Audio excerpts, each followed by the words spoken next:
আমি খাদিজা বড় ভয়, দুইজন স্বামী বিদায়ের পরে আপনার ঘরে আসলাম, একাধিক সন্তানের মা হয়ে আসছি, রহমতের নবী।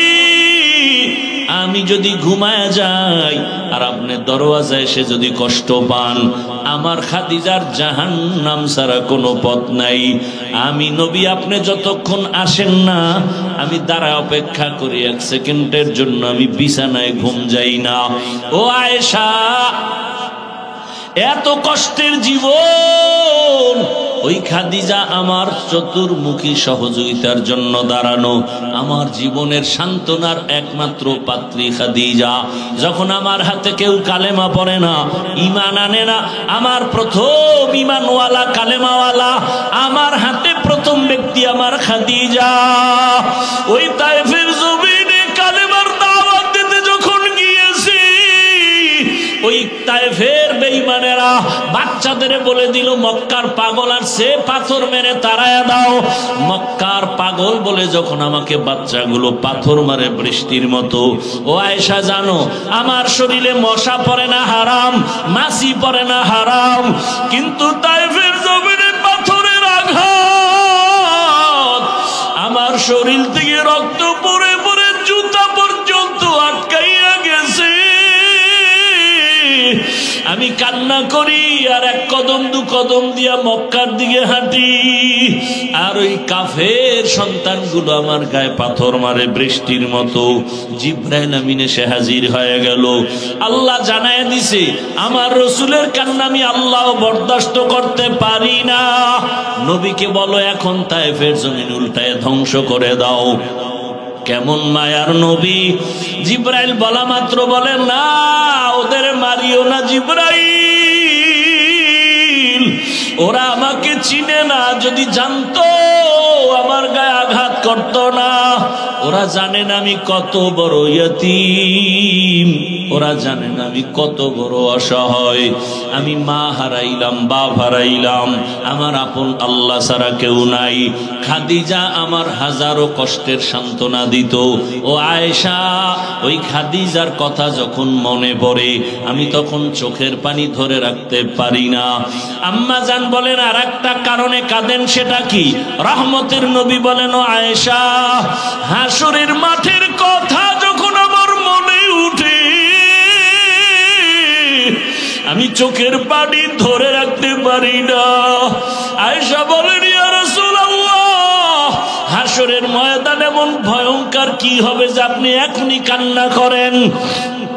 রহমতের নবী বলেন, আয়েশা, হাসরের মাঠ হবে এই পুরা জমিন, ওই সময় আমার আল্লাহর আদালত কায়েম হবে, নারী পুরুষ সব উলঙ্গ হাসরের মাঠে দাঁড়াবে। আম্মা জান বলেন, লজ্জা কি কেউ করবে না? আল্লাহর নবী বলেন, ও আয়েশা, হাসরের ময়দান এত পরিমাণ কঠিন হবে কেউ কারো দিকে তাকানোর পর্যন্ত হুঁশ হবে না। সূর্য নিচে চলে আসবে, সূর্যের গরম যখন শুরু হবে জমিনটা মাটির তামা হয়ে যাবে পুড়িয়া। অন্যদিকে জাহান্নামের আওয়াজ, জাহান্নামের চিৎকার ডেকে ডেকে বলবে, ও আল্লাহ, বেনামাজি গুলো কই, গুনাহগার গুলো আমার পেটের মধ্যে দাও। আল্লাহ বলবে, না, জাহান্নাম অপেক্ষা কর, বিচার শেষ করিয়া নেই। নবী কান্না করে আর বলে, আয়েশা, জাহান্নামের আওয়াজের ভয়ে হাসরের ময়দানটা থরথর করে কেঁপে উঠবে। অন্যদিকে আমার মাওলাও বেজার, আল্লাহ রাগ হয়ে একটা আওয়াজ দিবেন, কুদরতি আওয়াজ, লিমানিল মুলকুল ইয়াউম লিল্লাহিল ওয়াহিদিল কাহ্হার। আল্লাহ তাআলার কুদরতি আওয়াজে হাসরের মাঠ থরথর করে কাঁপা শুরু হয়ে যাবে। এমন অবস্থা হবে কেউ কারো পরিচয় দিবে না। এই অবস্থা দেখিয়া নবীদের চোখেও পানি। আদম নবীও সিজদায় পড়ে কাঁদবেন, মুসা নবী কান্না শুরু করবেন আর বলবেন, ও মালিক, আমার উপায় কি? সূর্যের গরম, জাহান্নামের গরম, আমার আল্লাহ বড় রাগ। এমন অবস্থায় নবী বলেন আয়েশা, ইব্রাহিম নবীও কান্না, নূহ নবীর কান্না, ঈসা নবীর কান্না, মূসা নবীর কান্না। আম্মা জান বলেন, নবী উম্মতের উপায় কি? আল্লাহর নবী বলেন, উম্মতেরা আদম নবীর কাছে যাবে, ফেরত চলে আসবে, মূসা নবীর কাছে যাবে, ফেরত চলে আসবে, সর্বশেষ এরা খুঁজবে আখিরি নবী কই, এরা আমাকে তালাশ করতে থাকবে। ও নবী, আপনি তখন কোথায় থাকবেন? নবী বলেন, আমি তখন আমার মাওলার সামনে মাকামে মাহমুদে অবস্থা দেখিয়া আমিও সেজদায় পড়ে যাব, কান্না শুরু করব। মূসা নবীর কান্না নিজের চিন্তা, ঈসা নবীর কান্না নিজের চিন্তা, ইব্রাহিম নবীর কান্না নিজের চিন্তা, আর আমি সেজদায় পড়ে কান্না করব। একবারও আমি আমার চিন্তা করব না, আমি বারবার বলবো, আল্লাহ আমার উম্মত, আমার উম্মত, আয় আল্লাহ একটা উম্মত যেন জাহান্নামে না যায়, জাহান্নামের আমার উম্মত জাহান্নামে গেলে আমি জান্নাতে যাব না। ও মোহনগঞ্জের নবীর আশিক, আমার নবীর সুন্নত কেমনে জবাই করো? ও যুবক বাবা, তোমার মতো কত যুবক র্যাব, আর্মি, পুলিশ, বিডিআরের চাকরি করে, নামাজ ছাড়ে না। দেখো তোমার মতো যুবক স্কুল কলেজে পড়ে, নামাজ ছাড়ে না, ডাক্তার, প্রফেসর, ইঞ্জিনিয়ার, নামাজ ছাড়ে না। বলো বাবা, তোমার কপাল কেন খারাপ? আমার নবীর মায়া কি তোমার অন্তরে আসবে না? কেন তুমি দাড়ি কাটো, নামাজ ছাড়ো? আমার মাওলার আদালতের ভয় কি নাই? ও পর্দার আড়ালের মা বোনেরা, কয়দিন দুনিয়াতে বাঁচবেন? আপনার মতো কত মা এখনো আছে বেপর্দায়, চলে না, নামাজ ছাড়ে না, মোবাইলে সময় নষ্ট করে না। আম্মা জানেরা, বোনেরা, আপনারা কেন পারবেন না? এখনো সময় আছে, আল্লাহর কাছে তওবা করেন। হাসরের ময়দানের ভয় অন্তরে জমা করিয়া আল্লাহকে বলেন মনে মনে, হে আল্লাহ, জীবনে কত বেপরদায় চললাম, আজকে থেকে বেপরদায় চলবো না, নামাজ ছাড়বো না, স্বামীর মাল খেয়ানত করব না, মোবাইলে সময় নষ্ট করব না। ও যুবক বাবা, পায়ে হাত রেখে বলি, আমার মাওলার কোরআন মিথ্যা মনে করিও না। আল্লাহর আযাব বড় কঠিন, এখনো সময় আছে, তওবা করো। আল্লাহকে বলো, হে আল্লাহ, জীবনে কত নামাজ ছাড়লাম, দাড়ি কাটলাম, বেপরদায় চললাম, কত চোখের গুনাহ, হাতের গুনাহ করলাম, আজকে থেকে তওবা করলাম, আর নামাজ ছাড়বো না, দাড়ি কাটবো না, বেপরদায় চলবো না। রহমতের নবী বলেন, ইত্তাকিল মাহারিম তাকুন আবাদান নাস। ও দুনিয়ার উম্মত, তোমরা আল্লাহর নিষিদ্ধ জিনিস থেকে নিজেকে বাঁচাও, আল্লাহ তোমাদের মর্যাদা বাড়ায় দিবেন, আল্লাহর কাছেও মর্যাদা বাড়বে, উম্মতের কাছেও মর্যাদা বেড়ে যাবে। তরজমা শেষ, এবার ব্যাখ্যা। হাদিসের উপরে 2-3 মিনিট কথা। পৃথিবীতে আল্লাহ মানুষ পাঠাবার আগেই সিদ্ধান্ত ফাইনাল, মানুষ হবে সৃষ্টির শ্রেষ্ঠ। সিদ্ধান্ত কার? অস্থায়ী না স্থায়ী? স্থায়ী। আল্লাহর স্থায়ী সিদ্ধান্ত মানে নাই কে? কে মানে নাই? ওয়ালাকাদ কাররামনা বানি আদম ওয়া হামালনাহুম ফিল বাররি ওয়াল বাহরি ওয়া রাযাকনাহুম মিনাত তাইয়্যিবাত ওয়া ফাদ্দালনাহুম আলা কাসীরিম মিম্মান খালাকনা তাফদীলা। বনি আদম বড় দামি, এদের মতো শ্রেষ্ঠ মর্যাদার আর কোন প্রাণী আল্লাহ দেন নাই। আল্লাহ বলেন, ও দুনিয়ার মানুষ, তোমাদেরকে শ্রেষ্ঠ মর্যাদা দিয়া জমিনে আমি পাঠানোর পর তোমাদের চলার জন্য উত্তম ব্যবস্থা করেছি। জমিনে চলার রাস্তা দিলাম, পানির মধ্যে কিভাবে চলবা সে ব্যবস্থাও করে দিলাম। দুনিয়ার সব প্রাণীরা রাস্তায় চলে, মানুষ তোমার চলার পথটা অনেক সুন্দর, অনেক পিওর। মানুষের চলার রাস্তার মতো বাঘের রাস্তা আসেনি, সাপের রাস্তা আসেনি, আছে কিন্তু এইরকম না। গরুও চলে, হরিণও চলে, বাঘও চলে, দুনিয়াতে মানুষের চলার পথের মতো এত সুন্দর পথ জমিনে আর কোন প্রাণীকে আল্লাহ দেননি। পানির মধ্যে যেই লোহাটা ফেলে দিলে নিচে চলে যাবে, মানুষের মেধা খাটাইয়া ওই লোহা দিয়া জাহাজ বানায়া ভাসাইয়া এক দেশ থেকে ভিন্ন দেশে ব্যবসার কাজে যায়। আমি আল্লাহ সম্মান দান করেছি, একটা জাহাজ তুফানে পড়ে আমি বাঁচাই, ইচ্ছা করলে ডুবিয়া যায়। যেমন টাইটানিক জাহাজ বানাইয়া তারা চ্যালেঞ্জ করেছিল এই জাহাজ ডুববে না, কেউ পারবে না এটাকে নষ্ট করতে। কিন্তু সমুদ্রের মাঝে গিয়া হঠাৎ একটা বরফের পাহাড়ে বাড়ি লেগে সব কিছু নিঃশেষ ধ্বংস হয়ে গেল। আল্লাহর সাথে পাল্লা দিয়া কেউ আগাতে পারে নাই, পারবেও? আল্লাহর সাথে পাল্লা দিয়া কেউ আগাতে পারে নাই, কিয়ামত পর্যন্ত পারা সম্ভব না। আল্লাহ বলেন পাল্লা না দিয়া মাথা নত করে নেও, আমি আল্লাহ তোমাকে বড় আদর করে সৃষ্টি করেছি, তোমার জন্য আমি আল্লাহ সর্বোত্তম খানার আয়োজন করেছি। এত সুন্দর খানা আমি পিপিলিকার খানাও দেই, আমি সমুদ্রের প্রাণীর খানাও দেই, জঙ্গলের হাজারো প্রাণীর খানা আমি দেই, উড়ন্ত পাখির খানাও আমি দেই। মানুষের খানা এত সুন্দর, এত পিওর হালাল এবং সুস্বাদু খানা কোনো প্রাণীকে দেই নাই। মানুষের খানাটা আমি আল্লাহ পিওর রাখছি, কাভার লাগাইয়া। ভাত খাবা, চালটাকে কাভারে ঢুকাইয়া রাখছি, কাভারে থাকলে নাম কি? ধান। রুটি খাবা, গমটাকে কাভারে আটকাইয়া দিছি যেন ময়লা না যায়, তোমার কোনো ডিস্টার্ব না হয়, ক্ষতি না হয়। এখন তোমার ভাত রুটি সামনে রেডি, খাওয়ার জন্য তোমার তরকারি লাগবে, আমি আল্লাহ হাজার ধরনের তরকারির ব্যবস্থা করে দিলাম। কত শাকসবজি, পাকানোর জন্য লাগবে মশলা, তোর বাবায় দেয় নাই, আমি আল্লাহ জমিনের মধ্যে মশলার ব্যবস্থা করলাম। পেঁয়াজ দিলাম, রসুন আমি দিলাম, এলাচি দিলাম, দারুচিনি দিলাম। কে দিছেন? এবার এগুলো দিয়ে মশলা বানাও, বানায় তরকারি পাকাও।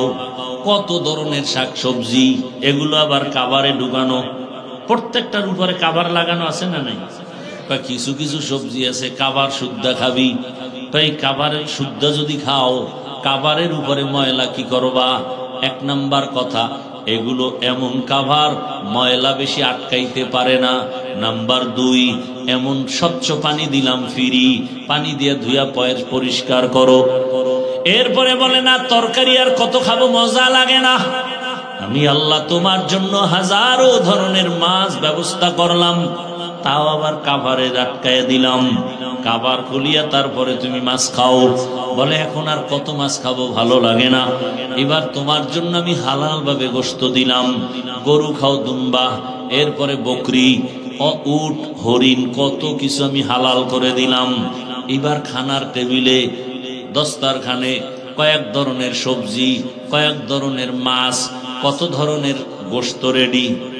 খাও না কেন? রুচি নাই। কি নাই? রুচি নাই। এবার ডাক্তারের কাছে গিয়ে কয় ঔষধ দাও রুচির। আল্লাহ কয় রুচির ঔষধ আমি দিলাম। কেমনে?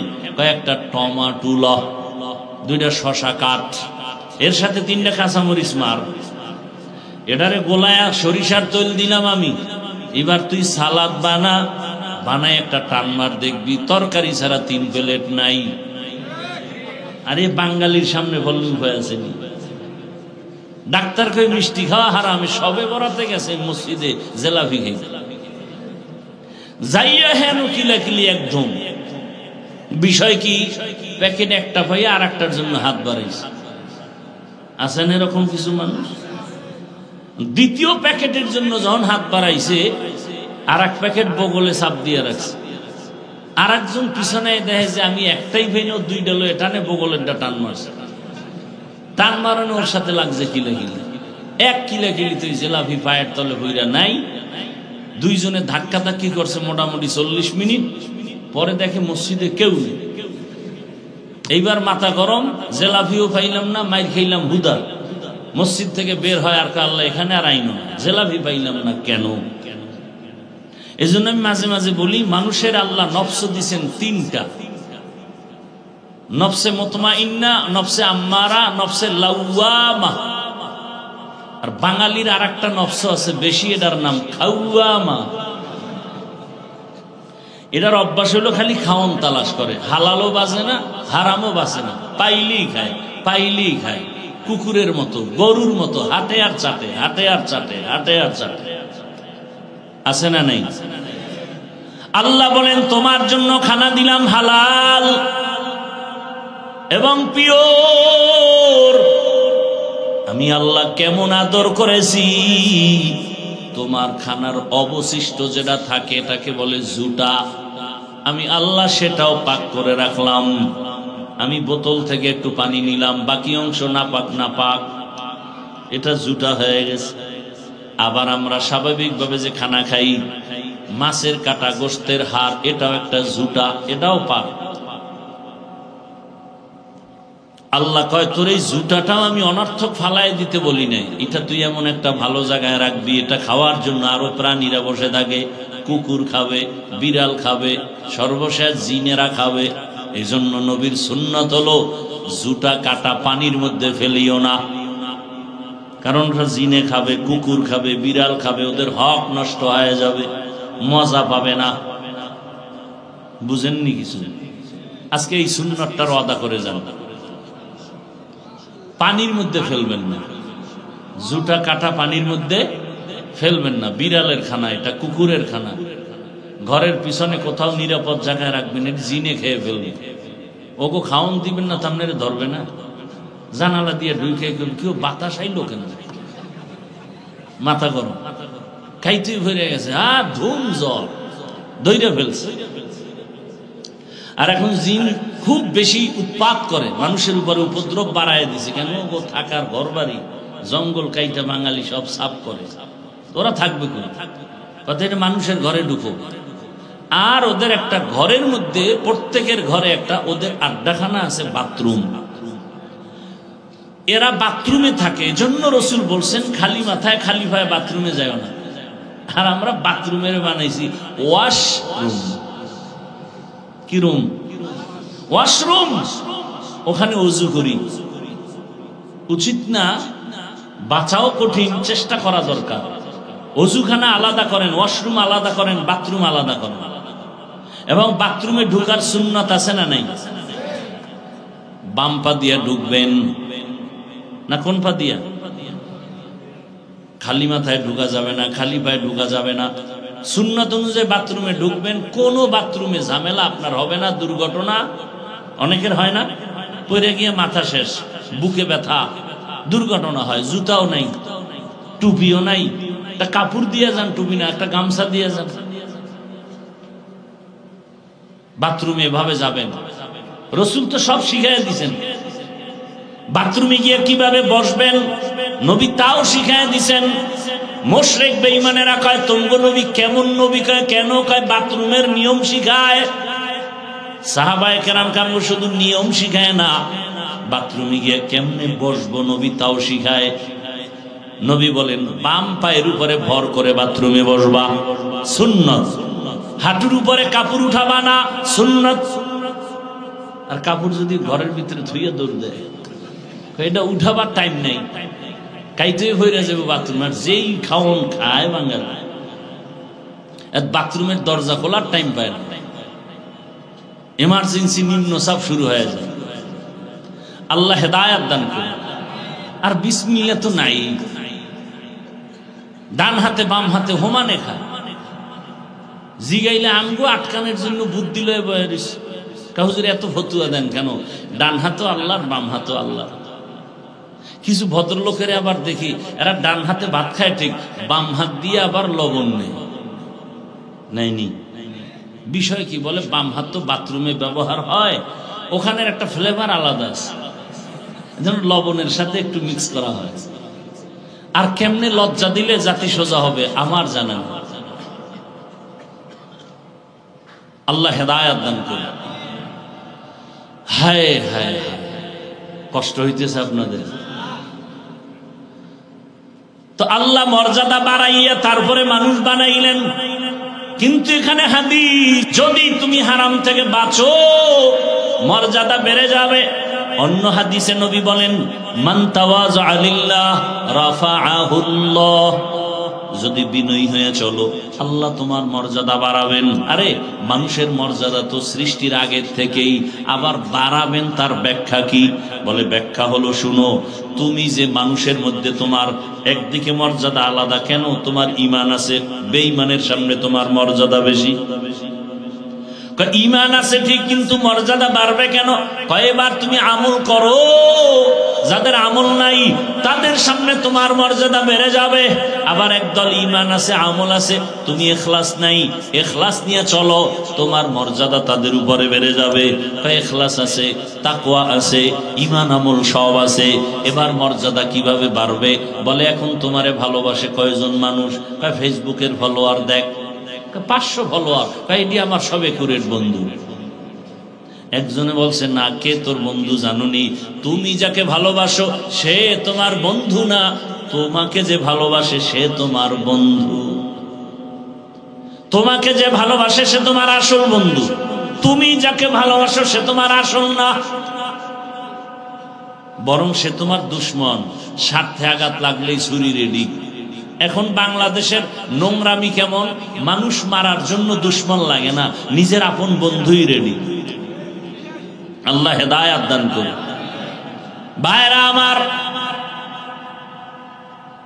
তোমাকে এখন 500 লোক ভালোবাসে, বিনয়ী হয়ে চলো, হারাম থেকে বাঁচো, তাকওয়ার উপরে চলো, ভালোবাসা মানুষের বেড়ে যাবে। বলে কেমন? এক পর্যায়ে দেখবা গোটা দেশের আমার মুমিন ভাইরা এই পরিমাণ ভালোবাসবে। আরো বাড়বে নি? হ্যাঁ, আরো বাড়বে। এক পর্যায়ে দেখবা বিনয়ী হয়ে যখন চলবা, আমার আল্লাহকে নিয়ে যখন চলবা, তখন দেখবা শুধু মুমিন না, বেঈমানেরাও তোমাদের ভালোবাসা শুরু করবে। শুধু তাই না, আরো যদি আল্লাহর কাছে প্রিয় হতে পারো, দেখবা এক সময় শুধু মানুষ না, ভিন্ন প্রাণীও তোমাকে মোহাব্বত করবে। মোহাব্বত করলে দেখবা বাঘ তোমার কথা শুনে, হরিণ তোমার কথা শুনে, দুনিয়ার অন্য প্রাণী তোমার কথা শুনে। এরকম নজিরে জমিনে আছে না নাই? আল্লাহর ওলি বাঘের গিয়া কয়, বাঘ এখানে আমরা বসবাস করব, তুই তোর গন্তব্যে চলে যা। বলতে দেরি, বাঘ তার বাচ্চা কাঁধে নিয়ে পাহাড়ের মধ্যে যাইতে দেরি হয় নাই। নদীর মধ্যে পানি নাই, কি নাই? পানি নাই। এলাকার লোক গিয়া কয় নদী শুকনা, বহুদিন ধরে পানি নাই। আল্লাহর বান্দা, প্রিয় বান্দা চিঠি লেখা কয় এটা নদীর মধ্যে ফেলে দাও। যখন নদীর মধ্যে চিঠি দেওয়া হয়, সাথে সাথে শুকনা নদীর মধ্যে জোয়ার শুরু হয়ে গেল। আরো আস্তে করে বলেন, খেয়াল করছেন নি কথাটা? কি শুকনা নদীতে চিঠি লেখছে, পানির জোয়ার, এটা কেমন গাঞ্জাখুরি কথা। এখন একজনে কয় এই কামটা ঘটাইছে কে ঘটাইল? পরে একজনে কয় তাবলিগের এক মুরব্বী, কয় এ তো কঠিন কাফের হয়ে গেছে। না না না না, তাবলিগ না। কয় কে? চরমনায়ের একজন ব্যক্তি। কয় ও তো ডবল কাফের। কথা না, হেও না। কে? কয় দেওবন্দি একজন। কয় ট্রিপল কাফের। কথা তেও না। কয় কে? কয় খোঁজ। খুঁজতে খুঁজতে খুঁজতে খুঁজতে খুঁজতে খুঁজতে ইতিহাস ঘাটতে ঘাটতে গিয়ে দেখে এই কাজ কেউ ঘটায় নাই, যিনি ঘটাইছেন রহমতের নবীর সাহাবী হযরতে ওমর। এবার কাফের কও, ওমরের কাফের বলো। কাদেরে কুদরতু দারি বরকামাল, আনতা রব্বি আনতা হাসবি জুল জালাল, তুহি কাদের জলিলুল্লাহ জাহাদার, বহর হালে তুহি মেরা নিগাহদার।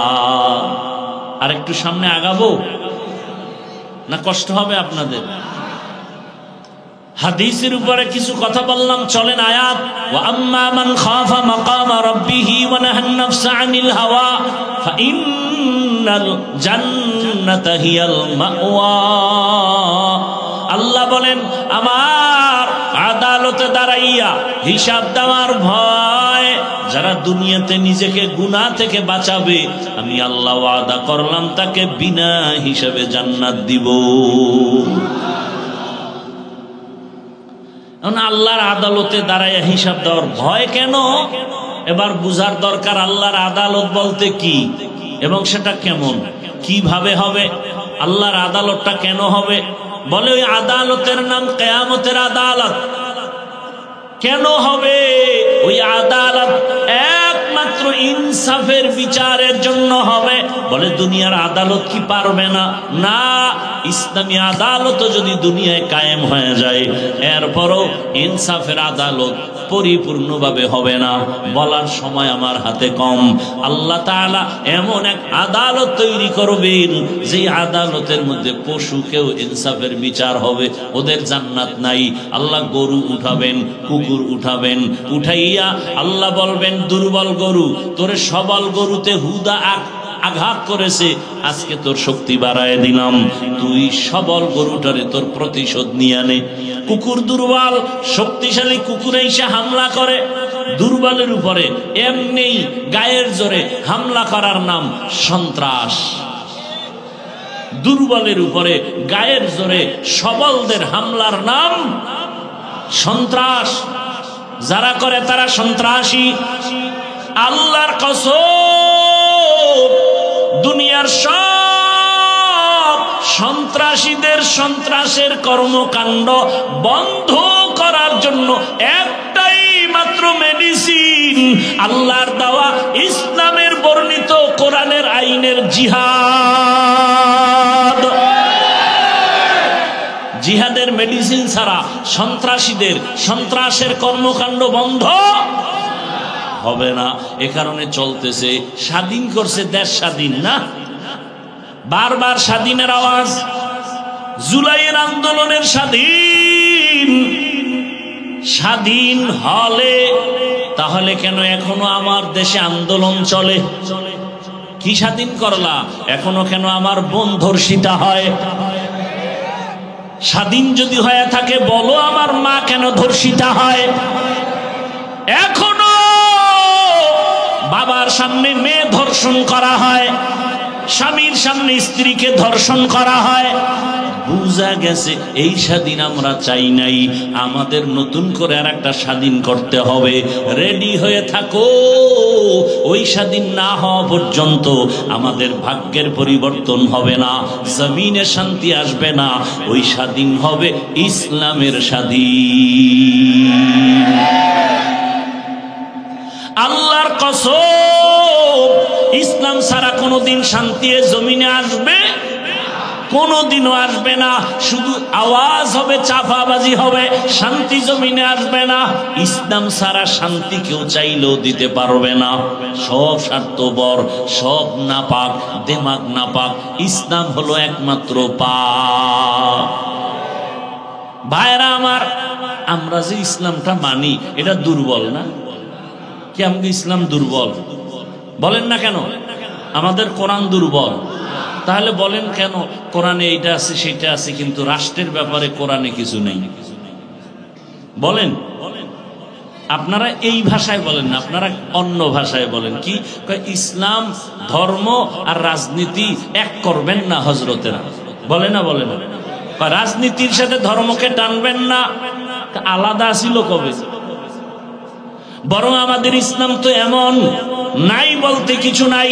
ইসলাম মানি অর্থনীতি, ইসলাম মানি সমাজনীতি, ইসলাম মানি রাষ্ট্রনীতি, কোনোটার বাইরে ইসলাম নাই।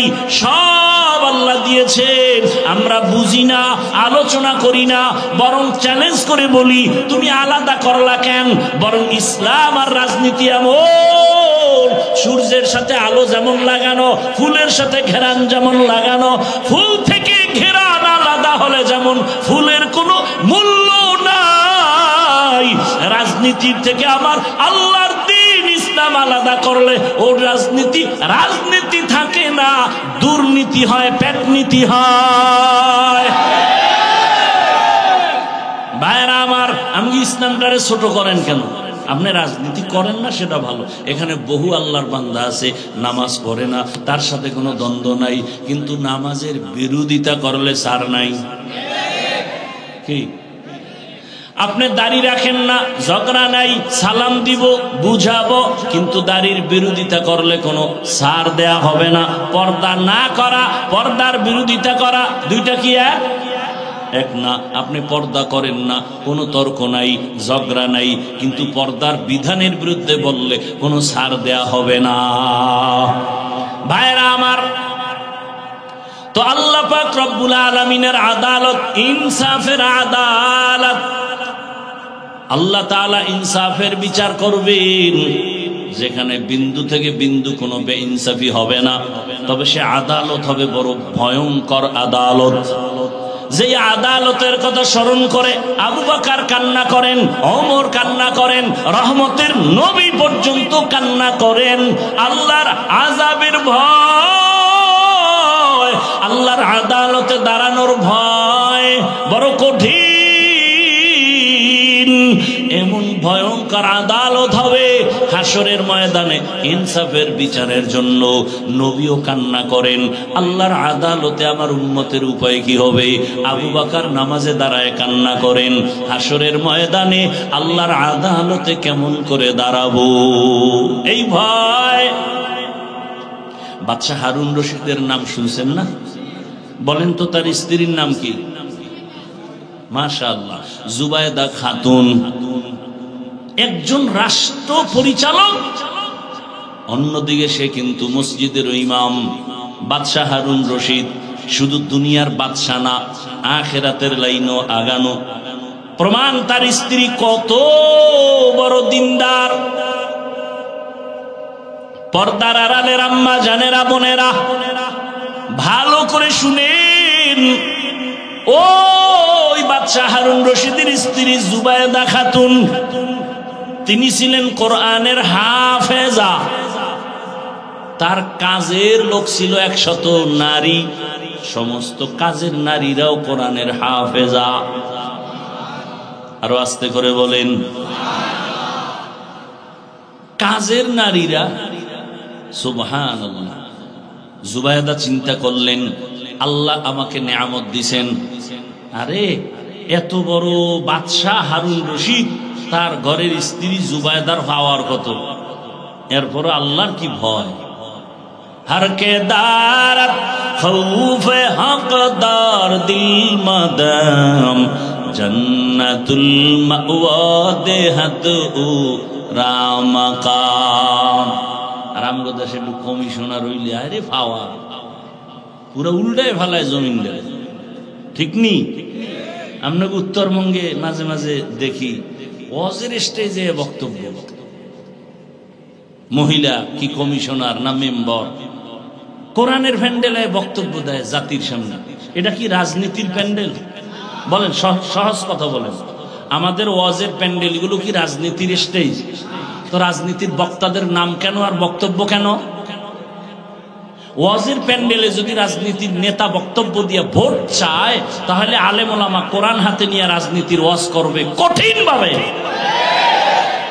নিজের বেলায় কুরু কুরু, আমগো বেলায় মাকরু, বদমাস। আল্লাহ হেদায়াত দান করুন। ভাই আপনার দাওয়াত কা? আলহামদুলিল্লাহ। আপনার বাড়ি কা? নাউজুবিল্লাহ। মসজিদে ঢুইকা ভোট চায়, আর ইমাম সাহেব যদি ইসলামের লাইনে কোন দল করে, তাই উপরে বিপদ। এটা কোন স্বৈরাচারী আচরণ? আবার জীবন ভর ডাউলের ভানি আটার রুটি খাইয়া কোরআন হাদিস শিখলাম, কষ্ট করলাম। কি পরিমাণ কষ্টের কোনো ভাষা নাই। এত পরিমাণ কষ্ট করছি।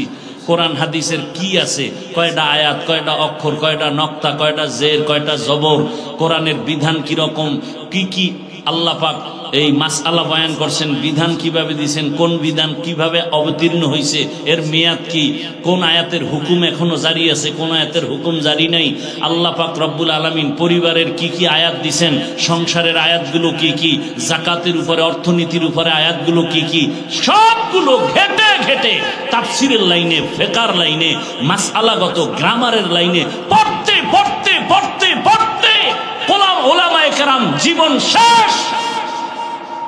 মানুষকে বয়ানে বসলেই একটা বেয়াদব, বেনামাজি, সুদখোর সে এসে ডিরেকশন দেয়, বয়ানটা এমন করে। এ সোজা হয়ে যেত। আপনারা যদি আবার পাবলিক দাঁড়ায় কইতেন হুজুরের সাথে বেয়াদবি চলবে না, একটা আওয়াজ দিতেন সব বেয়াদব সাইজ হয়ে যেত। আলেম কোরআন হাদিসের বয়ান করবে, এখানে ডিরেকশন কি আবার?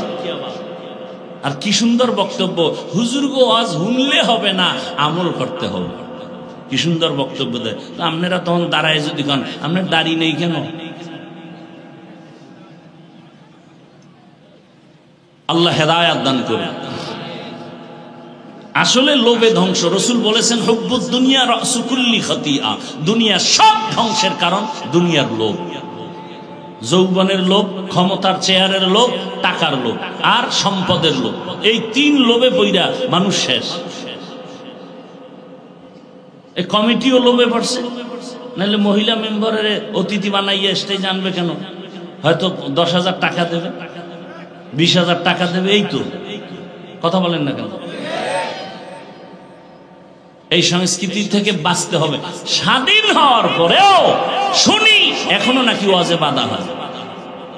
আমি তো ঢাকায় ঘোষণা দিছি, যারা ওয়াজে বাধা দেয় ভিডিও কইরা কি বলে আমারে দেন না, ওই জালেমের বিরুদ্ধে নতুন করে আন্দোলন করতে হবে।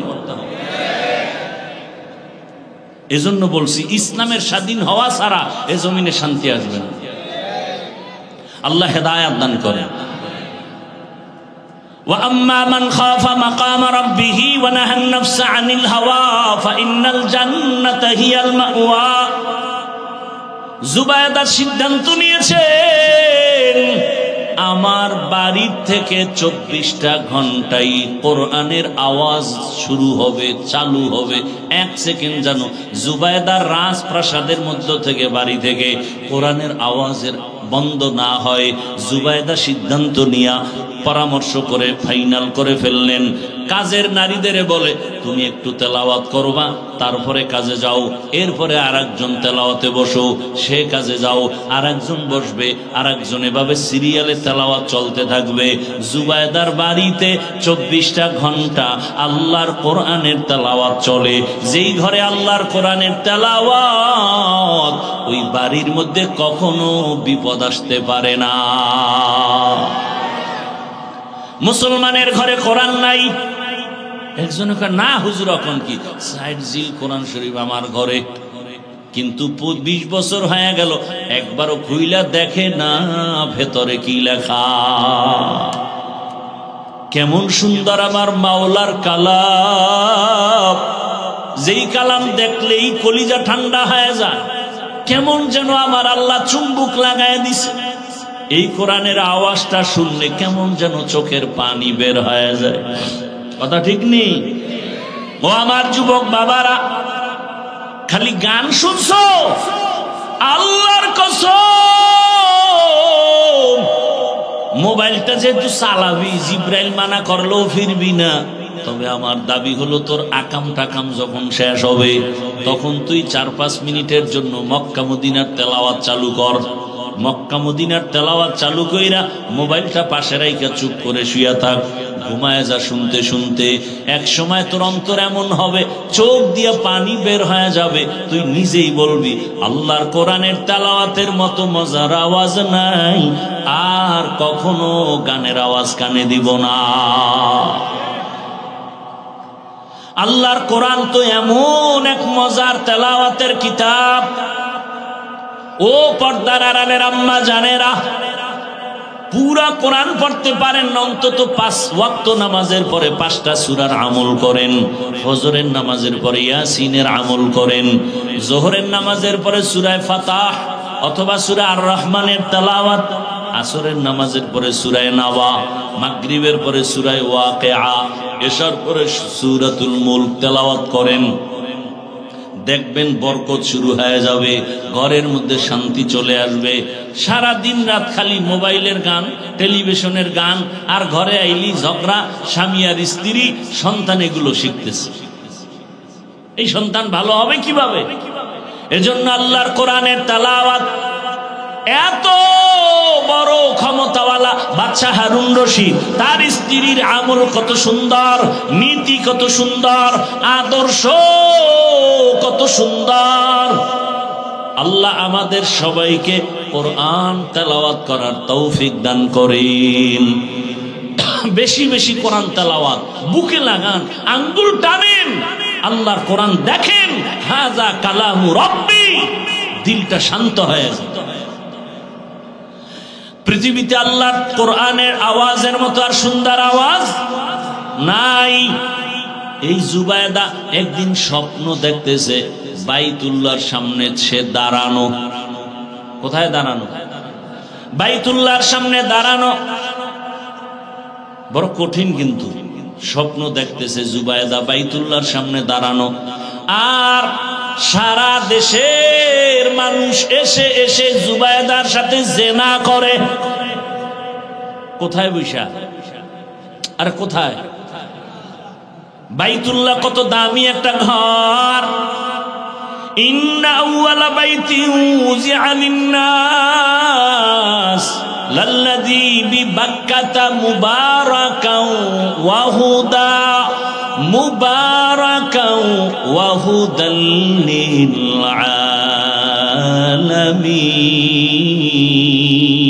আলামিন। আল্লাহ জমিন বানায় প্রথম ঘর বানাইলেন হেদায়েতের ঘর, বাক্কা নগরী বাইতুল্লাহ। যেই বাইতুল্লাহর দিকে তাকাইলেই শুধু সওয়াব আর সওয়াব। বাইতুল্লাহর এরিয়ায় বসে একবার বলবে আল্লাহ, 1,00,000 বার আল্লাহ বলার সওয়াব। জুবায়দা খাতুন স্বপ্ন দেখে বাইতুল্লাহর পাশে দাঁড়ানো, আর সারা দেশের মানুষ এসে এসে জুবায়দার সাথে জিনা করে। এটা বাস্তব না স্বপ্ন? স্বপ্ন। এবার জুবায়দা ঘুম থেকে উঠিয়া ভয় পেয়ে গেলেন, এমন কপাল আমার, তাও আবার বাইতুল্লাহর সামনে দাঁড়ানো। যেই বাইতুল্লাহ ঢুকলে সওয়াব আর সওয়াব, 1 সেজদা 1,00,000 সেজদার সওয়াব, একবার আল্লাহ বলা 1,00,000 বার আল্লাহ বলার সওয়াব। ব্যাখ্যা কই পাই? এজন্য ব্যাখ্যা তো যে বুঝে তার কাছে যেতে হবে। উল্টা পাল্টা স্বপ্নের ব্যাখ্যা নেওয়া যাবে না, বলাও যাবে না।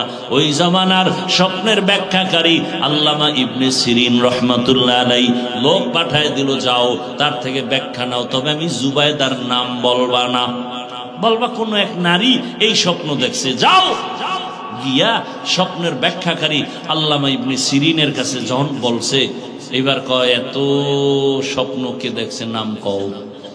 নাম বলা যাবে না। কয় ভাগো, ব্যাখ্যা দেওয়াও যাবে না, কারণ ব্যক্তি হিসাবে ব্যাখ্যা হবে। ব্যক্তি হিসাবে পিশাব যদি স্বপ্ন দেখে নবী উলঙ্গ ডাস্টবিনে পড়ে আছে, কত বড় ভিড় হইলে দেখতে পারে? হ্যাঁ, কিতনা বড় দাজ্জাল। দেখেন নবী উলঙ্গ ডাস্টবিনে পড়ে আছে, ব্যাখ্যা কি হবে? কয় পীরের ঈমান উলঙ্গ। কথা বলেন না কেন? ওর আত্মা মরা ডাস্টবিনে পড়ে আছে। এই জন্য স্বপ্ন দেখলেই হবে না। একজনের স্বপ্ন দেখছে, কয় হুজুর আমি এক স্বপ্ন দেখছি। কি? কয় যে নবী আমার পেছনে, আমি নবীর সামনে জানাজার ইমামতি করতেছি, নবী আমার মুক্তাদি। এটা তো হইতেই পারে না, কাম তো ঘটতে গেছে। কি? কয় তোর বাপের মরণ হইব কিছুদিনের মধ্যে। তোর বাবার মরণ? হায় হায়,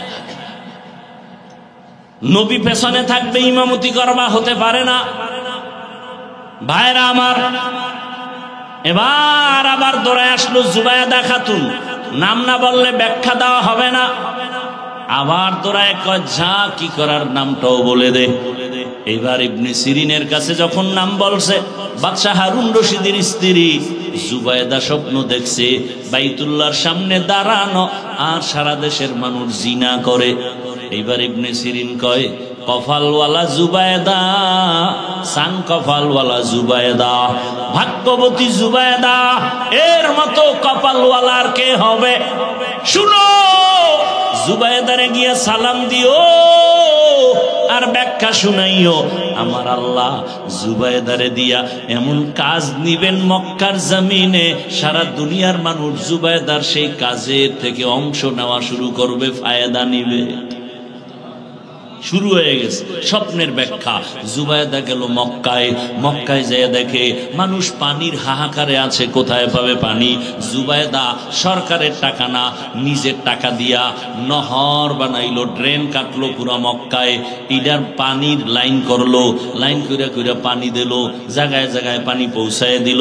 এখনো গিয়া দেখলে খুঁজে পাবেন মক্কার মধ্যে নাম হলো নহরে জুবায়দা নামের ড্রেন এখনো আছে পাহাড়ের পাশে পাশে, আমি নিজে দেখে এখনো আছে।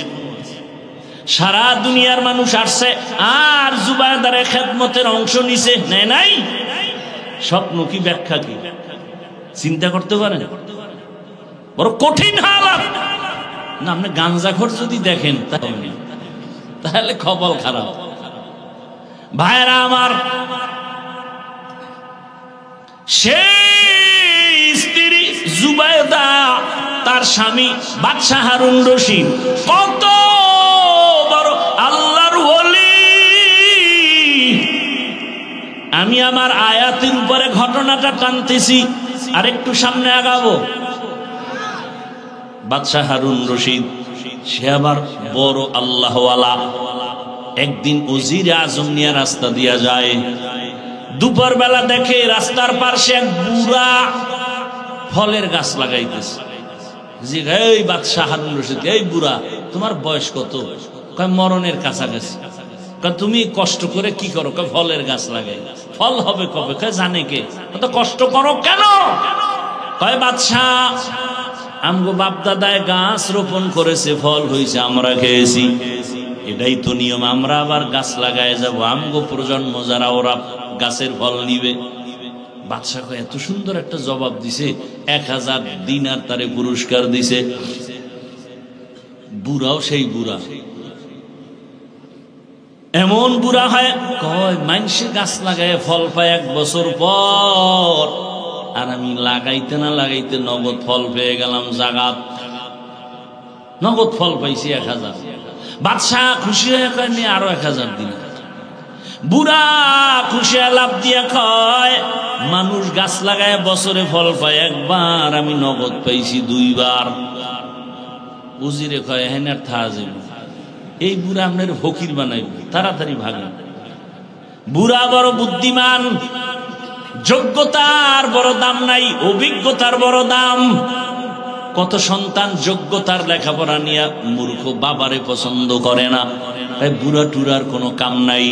বরং মুরব্বী সারা সমাজ বড় অন্ধকার, তাদের অভিজ্ঞতা অনেক দামি, তোমার যোগ্যতার কোনো ভ্যালু তাদের সামনে নাই। ভালো করে বুঝো। বাদশাহ হারুন রশিদ একদিন দেশের উলামায়ে কেরামদের দাওয়াত দিলেন, দুপুর বেলা খানার আয়োজন রাজপ্রাসাদে। দেশের শীর্ষস্থানীয় উলামায়ে কেরাম আসলেন খানা খাওয়ার জন্য। খানা খাওয়াইলেন, ভালো মেহমানদারি করালেন, আপ্যায়ন শেষ। এবার সবাই বিদায় নিবে। বাদশাহ হারুন রশিদ বলে, আপনারা বাড়ি যাবেন, আমার একটা কথা, মেহমানদারি ঠিক আছে নি? ওলামায়ে কেরাম বলে আলহামদুলিল্লাহ। আপনারা আমি বাদশাহ হারুন রশিদ রে চিনেন কিনা? বলে চিনি। তাহলে কথাবার্তা খুব কম, আপনারা আমাকে আজকে একটা সাইড করে যেতে হবে। কোন দিন মরে যাই জানি না, তবে আমার অন্তরে একটা শখ, আপনারা ওলামায়ে কেরাম আমাকে বলবেন, আমি টুকটাক যে আমল টামল করি আপনারা আমাকে বলে যাবেন, আমি বাদশাহ হারুন রশিদ কি আসলে জান্নাতি না জাহান্নামী? সব ওলামায়ে কেরাম পেরেশান হয়ে গেলেন। একজন একজন একজন একজন বলতে বলতে বলে, আপনি জান্নাতি না জাহান্নামী তা বলা যাবে না। তবে এতটুকু বলা যেতে পারে, ভালো কাজ করলে আপনি জান্নাতের পথে আছেন, খারাপ কাজ করলে আপনি জাহান্নামের পথে আছেন। জান্নাতি বলা যাবে যাবে না, জাহান্নামী বলা যাবে না। বাদশা মজাক করে বললেন, তো খাওয়াইয়া লাভ হইলে কি হুজুর, একটা সাইড আমারে করতে না পারলে ঠিক আছে, আপনারা চলে যান, দোয়া করবেন।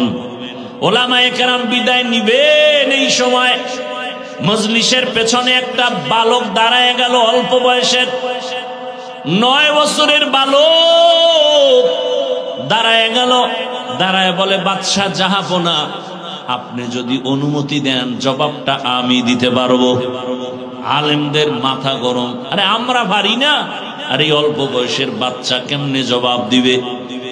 বালকের ডাকা হলো, আসো। বাদশার সামনে দাঁড়ায় বলে, প্রশ্নটা কি? বলে, আমি জান্নাতি না জাহান্নামী? বলে, উত্তর দিবেন আপনি না আমি? কয় তুমি। তাহলে যেহেতু কিছু সময়ের জন্য আমি উত্তর দিব, বলেন প্রশ্ন করার থেকে উত্তর দিনেওয়ালার মর্যাদা কম না বেশি? বলে বেশি। তাহলে বেয়াদবি মাফ করে সিংহাসন থেকে আপনি নিচে আসেন, আমাকে জবাব দেওয়া পর্যন্ত সিংহাসনে বসায় দেন। বাচ্চা হারুন রশিদ তো দুনিয়াদার না, জালেম না। ওলামায়ে কেরামের সামনে বলে, ঠিক আছে আমি নিচে নামলাম, তুমি আসো সিংহাসনে বসে জবাব দাও। এইবার বালক সিংহাসনে বসিয়া জবাব দেওয়ার আগে বলে, মাওলার এলেম যার কাছে আছে তার সম্মান তো এমনই হয়। কোরআন ও হাদিসের এলেম যাদের কাছে আছে তাদের সম্মান এমনই হয়। ইলমেরা এজাজ করদান বেহিসাব, খলকেরা দাদান জবাবে বাসওয়াব, হক না দারদ দোস্তে খলকা জারেরা, নিস্তে ই খসলত একে দিনদারেরা। বালক বলে, ইলম থাকলে তো সম্মান এমনই হয়। তাকাইয়া দেখো, একটা ছোট বাচ্চা কোরআনের হাফেজ, কত সম্মান। নামাজের ইমামতি তারাবিতে দাঁড়ায় গেছে, কোটিপতি পেছনে তার কথায় উঠে আর বসে। সম্মানকে দিছেন। এক সম্মান আমার আল্লাহ দেয়, আর এক সম্মান আমগো সোনার বাংলায় টাকায় পাওয়া যায়, পাইব না? আপনারাও হাদিয়া খাওয়ার জন্য বসে আছেন ভোটের আগের রাত, তাহাজ্জুদের সময় বরকতের টাইম, টাকার বস্তা চলে আসবে আর বলবেন, খোদার কসম ভোট তো তোমার এই দিব। এক ভোট 6 জায়গায় পেয়েছে, টাকা খায় 6 জায়গার থেকে, কেমন হারামখোর। আর এ কয় হুজুর গো দোয়া কবুল হয় না। চিন্তা করছেন? ভোটের আগে যারা টাকা খাইবা, তোমরা টাকা না খাইয়া বাথরুমে গিয়া 10 গ্রাম পায়খানা খাইও, বাজারে গিয়া হালাল সাবান দিয়া কুলি করবা, গন্ধ থাকবে না। কিন্তু এই হারাম খাইয়া যারা মরবা, জাহান্নামের আগুন সারা গন্ধ যাবে না। আল্লাহ হেদায়েত দান করেন। কেমনে বুঝাবো? এই প্যান্ডেল থেকে বাইর হওয়ার পরেই যে চোরাই বিড়ি টানবে, এর হেদায়েত তো জায়গায় শুরু হয়ে গেছে। আল্লাহ হেদায়েত দান করে। ভাইরা আমার,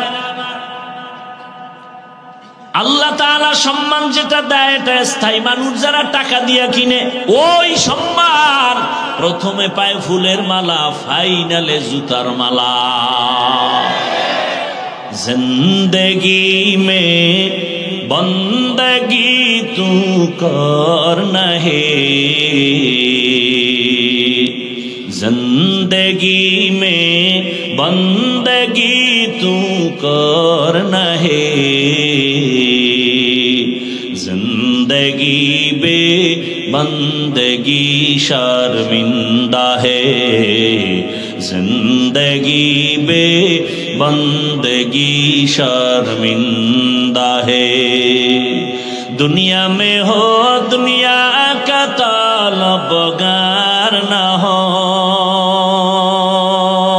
बाजार से गुजर हो खरीदार न हो, ये दुनिया एक मिसल कागज फूल है, ये दुनिया एक मिसल कागज फूल है। जिंदगी में बंदगी तू करना है, जिंदगी बे बंदगी शर्मिंदा है, जिंदगी बे बंदगी शर्मिंदा है। जिंदगी में बंदगी कौन बंदगी, बंदगी बे जिंदगी शर्मिंदगी। আপনাদের ঘুম আসতেছে? আমি তো জানি বাঙালি রাতে ঘুমায় না, মোবাইলের হক আদায় করে রাত কাটায়, এরা ঘুমাবে সকালবেলা। অতএব আজকের একটু সময় দিয়ে দোয়া করে যাওয়া যাবে না? আল্লাহ সবাইকে কবুল করেন। বাদশাহ বসে আছে নিচে, বালক এলেমের ফজিলত বয়ান করতেছে, সুযোগ পাইলেই বয়ান। আল্লাহর কোরআনের ইলম বড় দামি, আল্লাহর দ্বীনের ইলমের বড় দাম। আল্লাহ তাআলা জিরো থেকে হিরো বানায় দেয়। ও বাবা, আল্লাহ তাআলা এত সম্মান দান করেছেন। ও বাড়িওয়ালা বাড়ি পড়ে আছে, বাড়িওয়ালা নাই, আজকে বাড়ি বানাইয়াও আরামে ঘুমানোর কোনো সুযোগ নাই। আল্লাহ তাআলা কত মানুষ পেরেশানিতে, টাকা আছে, বাড়ি আছে, শান্তি নাই। কিন্তু যাদের কাছে আল্লাহর দ্বীন আছে, এদের টাকা নাই, বাড়ি নাই, কিন্তু শান্তির কোনো অভাব নাই। এ শান্তি কে দিছেন? ইলমের বদৌলতে দান করেছেন। ও আমার কলিজার যুবক, তুমি স্কুলে পড়ো, কলেজে পড়ো, চাকরি করো, ব্যবসা করো, ডাক্তার হও, ইঞ্জিনিয়ার, প্রফেসর হও, তবে আমার আল্লাহর কোরআনটা সিনায় লাগাও। আল্লাহর কোরআন লাগায় দেখবা তুমি স্কুলে পড়লেও সম্মান বেড়ে যাবে। আমাদের সমাজে বহু ডাক্তার আছে, 5 ওয়াক্ত নামাজি নাই। তাহলে কেন বলবো ডাক্তার হওয়া খারাপ? ইঞ্জিনিয়ার হয়েও 5 বেলার নামাজ পড়ে, উলামায়ে কেরামের সাথে কলিজার সাথে সম্পর্ক, তাহলে আমি কেন বলবো ইঞ্জিনিয়ার হওয়া খারাপ? ভাইরা আমার, ইলমের ফজিলত বড় দামি। আল্লাহর কোরআন, আমি জামা পরেছি, কাপড় বড় দামি, কিন্তু নরমাল কাপড় যেটা টেইলার ফালায়া দেয়, ওটারে সুন্দর করে ধুইয়া সেলাই করে কোরআনের সাথে লাগায় দিছে, গিলাপ বানাইছে, দাম বেড়ে গেছে। এই যে কাঠের চেয়ার, কত দাম, কিন্তু এর উপরে পাও লাগায়, কোনো খবর নাই। কিন্তু সামান্য একটা নরমাল কাঠ দিয়ে কোরআনের রেহাল বানায় দিছে, বড় দাম বেড়ে গেছে। আপনাদের এলাকায় বহু ঘর বিল্ডিং আছে, একটা বিল্ডিং এর ওই পরিমাণ দাম নাই। কোরআনওয়ালাই মাদ্রাসার ঘরের যেই দাম। আল্লাহর দেয়া সম্মান চোখের সামনে দেখতেছেন, বুঝেন না কেন? কেন কোরআন পড়েন না? কেন কোরআনওয়ালাদের সাথে সম্পর্ক তৈরি করেন না? আল্লাহর কোরআনের সাথে সম্পর্ক রাখেন, কোরআনওয়ালাদের সাথে সম্পর্ক রাখবেন, দেখবেন আপনার দুনিয়াতেও কামাই রুজি, ব্যবসায় বরকত বেড়ে যাবে। আল্লাহ তৌফিক দান করেন। এবার বালক ডাক দিয়ে কয়, বাদশাহ হারুন রশিদ, আপনার প্রশ্নটা আবার করেন। বলে, আমি জান্নাতি না জাহান্নামী? এবার বালক বলে, বাদশাহ আমাকে একটা প্রশ্নের জবাব দেন। জীবনে আপনার এমন কোনো ঘটনা ঘটছে কিনা যে আপনার সামনে সুন্দরী রূপসী মেয়ে দাঁড়ানো, অনেক সুন্দরী, কি আপনি চাইলেই গুনাহ করতে পারতেন, কিন্তু আমার আল্লাহর ভয়ের দিকে খেয়াল করে আপনি সেখানে গুনাহ করেন নাই, এমন কোনো ঘটনা ঘটছেনি? এবার বাদশা কয়, একটা না, অনেকগুলো ঘটনা। আমার সামনে সুন্দরী মেয়েরা, সুন্দরী রমণী, তার ব্যক্তিগত জরুরতে আসছে, রাষ্ট্রীয় কোনো জরুরতে আসছে, আমি আল্লাহর প্রতি ভয় প্রদর্শন করে আমি গুনাহ করি নাই, নিজেকে কন্ট্রোলে নিয়ে আসছি। বালক ডাক দিয়া কয়, যদি আপনার কথা সত্যই হয়, আমি চ্যালেঞ্জ দিলাম, আপনি শুধু জান্নাতি না, আপনি বিনা হিসাবে জান্নাতি। ওলামায়ে কেরাম কয়, এটা কেমনে? এই বালক জবাব দাও। বালক ডাক দিয়ে বলে, আমার বাবার কথা না, দাদার কথা না, মন গড়া কথা না, আল্লাহর কোরআন হলো দলিল।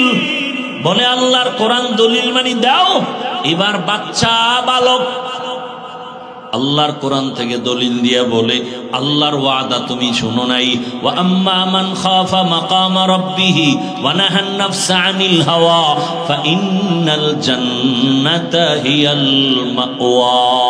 আল্লাহ ওয়াদা করেছেন আমার আদালতে দাঁড়াইয়া হিসাব দেওয়ার ভয় যারা দুনিয়াতে গুনাহ থেকে নিজেকে বাঁচাইয়া রাখবেন, আল্লাহ বলেন আমি তাকে বিনা হিসাবে জান্নাত দিব। हर के दारद खौफे हकदार दिल मदहम जन्नतुल मअवा तेहद राम काम बखा कुरआ कलामुल्लाह बशनो कदीमास्ती कदीमास्ती नईनो। ও আমার যুবক বাবারা, বৃদ্ধ বাবাজিরা, ও ব্যবসায়ী বাবারা, ও চাকরিজীবী বাবারা, পর্দার আড়ালের মা বোনেরা, একটু শুনেন আমার আল্লাহ পাকের আদালতের এত ভয় কেন? আম্মা জান আয়েশা রাদিয়াল্লাহু আনহা বলেন আমি একদিন তাকায় দেখি, প্রায় সময় নজর করি, দেখি আমার রহমতের নবী আমার হুজরায় বসে গুনগুন করে কান্না করে। আমি প্রায় দেখতাম নবী কান্না করেন গুনগুন করে। আমি ভয় পাইতাম না জানি আমার কোনো বেয়াদবি হয়ে গেল। আম্মাজান বলেন আমি একদিন রহমতের নবীর পার্শ্বে গিয়া দাঁড়াইলাম। আরে আমি তো বয়সে অনেক ছোট, 6 বছর বয়সে রসুলের সাথে আমার বিবাহ, 9 বছর বয়সে রসুলের ঘরে আসছি। 18 বছর বয়স যখন হলো আম্মাজানের থেকে রসুল বিদায় নিয়ে দুনিয়ার থেকে চলে গেলেন। মাত্র 9 বছর নবীর ঘর করলেন। আমার নবী ঘরে বসে কাঁদবেন আর আমি আয়েশা ভয় পাই না জানি কোনো বেয়াদবি হয়ে গেল। নবীর পাশে গিয়া দাঁড়ালাম, ইয়া রাসূলুল্লাহ আপনি কেন কাঁদেন? আমি আয়েশার কোনো বেয়াদবি হয়ে গেল নাকি? রহমতের নবী বলেন ও আয়েশা তোমার কেন বেয়াদবি হবে? বলে আমার বয়স কম, রহমতের নবীর সাথে যদি বেয়াদবি হয় আমার জাহান্নাম ছাড়া উপায় নাই। নবী বলেন আয়েশা তুমি কি জানো তোমার সাথে বিবাহের পয়গাম কে দিয়েছে জানো? আমি তোমাকে বিবাহ আমার বাবার কথাই করি নাই, তোমার বিবাহের সাথে আমার বন্ধন, তোমার পয়গাম দিয়েছেন ডাইরেক্ট আমার আল্লাহ। তুমি বেয়াদবি করবা এমন আল্লাহ তো এমন ব্যক্তির ব্যাপারে পয়গাম দিবে না। তবে নবী আপনি কাঁদেন কেন? রহমতের নবী বলেন ও আয়েশা আমার জীবনের একটা ইতিহাস বড় কঠিন, তুমি জানো না। আমার জীবনে 2টা কথা বেশি বেশি মনে পড়ে গেলে, 2টা কথা আমার মনে পড়লে আমি বেশি বেশি কান্না করি। ইয়া রাসূলুল্লাহ আপনার সে 2টা কথা কি? বলে আয়েশা তুমি জানো না আমার জীবনের একটা বেশি অংশ চলে গেছে, তুমি আমার শেষ অংশে চলে আসছো। ওই বেশি অংশটা আমার কান্নার ইতিহাস, আমার না খাওয়ার ইতিহাস, আমার উপরে জুলুম অত্যাচারের ইতিহাস। আমার বংশের ভেতরে চতুর্মুখী দুশ্মন। আমি দুনিয়াতে আইসা একবার বাবার চেহারাও দেখতে পারি নাই, বাবা বলে ডাক দিতে পারি নাই। 6 বছরে আমি মা হারিয়েছি, 8 বছরে আমার দাদাও চলে গেল। আমার জীবনে এমন অবস্থা, ডানেও দুশ্মন বামেও দুশ্মন, পেছনে দুশ্মন, চতুর্মুখী দুশ্মন। আমার হাঁটার পথে কাটা, আমারে চতুর্মুখী ভাবে অত্যাচার, আমাকে রাতের বেলা চায় মেরে ফেলবে। আমার বাড়ির চতুর্পার্শ্বে ঘেরাও দিয়া দুশ্মন হাজির হয়ে গেল।